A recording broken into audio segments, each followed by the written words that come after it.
दोस्तों, हमने प्रोफाइलिंग को बड़ी डिटेल से डिस्कस कर लिया। हमने ये डिस्कस कर लिया कि प्रोफाइल के अंदर क्या इंक्लूड होना चाहिए, the likes of picture, description, portfolio कैसे बनाना चाहिए, how you can create portfolio as a beginner, so and so forth. हमने बड़ी डिटेल से डिस्कस कर लिया। आइए अब एक ऐसे फैक्टर को डिस्कस करते हैं जो शायद देखने में बज़ाहिरन इतनी इंपॉर्टेंस ना लेता हो, लेकिन उसकी वाकई ही इन लॉन्ग टर्म बहुत इंपॉर्टेंस है। मैं आपको एक मिसाल बताना चाहूँगा। जब आप किसी प्रोडक्ट को ख़रीदने जाते हो तो उस प्रोडक्ट को आप टेस्टिमोनियल्स और रिव्यूज़ देखते हैं ना। अगर आप इंटरनेट पर कोई कोर्स देखते हो तो सबसे पहला स्टेप आप क्या लेते हैं? सबसे पहला स्टेप आप ये लेते हैं कि आप उसके रिव्यूज़ देखते हैं कि लोगों ने उस पर्टिकुलर कोर्स के बारे में क्या क्या बात की हुई है। Similarly for your freelance marketplace profile, employer आके जहाँ पे बेसिक चीज़ें देखते हैं, which is your profile, your video, your picture, which is the display picture, right.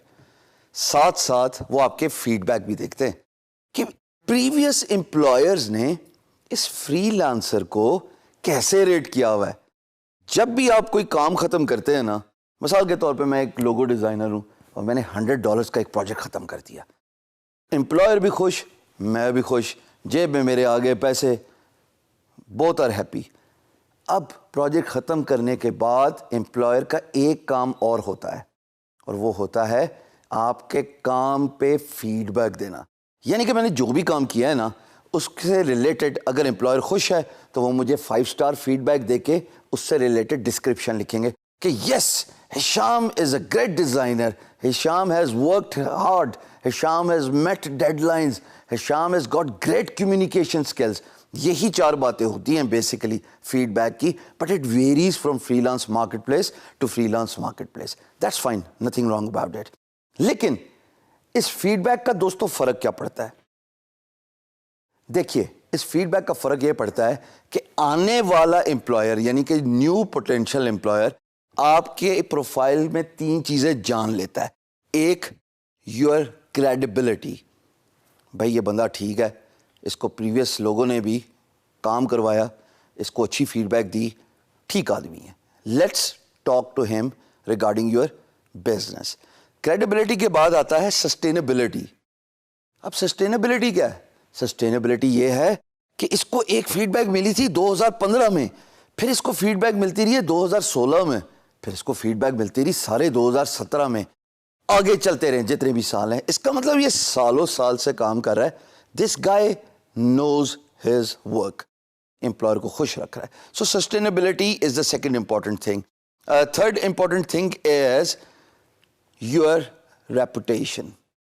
देखिए, 5 स्टार जब आपको फीडबैक आफ्टर फीडबैक मिलती जाएगी ना दोस्तों, तो ऑटोमेटिकली क्रेडिबिलिटी का इंप्रेशन बन जाता है एम्प्लॉयर के ज़हन में कि देखिए ये इतने ड्यूरेशन से काम कर रहा है, इसका मतलब कि ये भागने वाला नहीं है, इसको मैं जब प्रोजेक्ट दूंगा ये अपना काम ख़त्म करेगा, सक्सेसफुली फिनिश करेगा। So it's very important for you to attain that sustainability.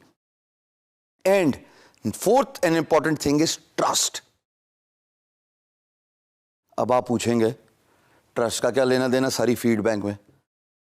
यकीन जानिए, फीडबैक है ही ट्रस्ट का नाम। यानी कि जो प्रीवियस एम्प्लॉयर्स के वर्ड्स हैं, फीडबैक तो दे दी ना, 1 से लेके 5 स्टार तक दे दी based on their experience with you as a freelancer, लेकिन जब वो कमेंट छोड़ते हैं वो ट्रस्ट बिल्डिंग फैक्टर होता है। मिसाल के तौर पे एक कमेंट मैं जनरली यहाँ पे दे देता हूँ, फिर आप समझ जाएंगे कि मैं क्या बात बताने की एम्फसाइज कर रहा हूँ कि ये मैंने एक एम्प्लॉयर का काम ख़त्म किया, $100 का, एम्प्लॉयर बहुत खुश, मुझे 5 स्टार फीडबैक मिल गई, और जो मुझे कमेंट्स मिले वो ये थे, I have used Hisham, he is time conscious, he does good quality, I am pleased and I recommend Hisham for the future work।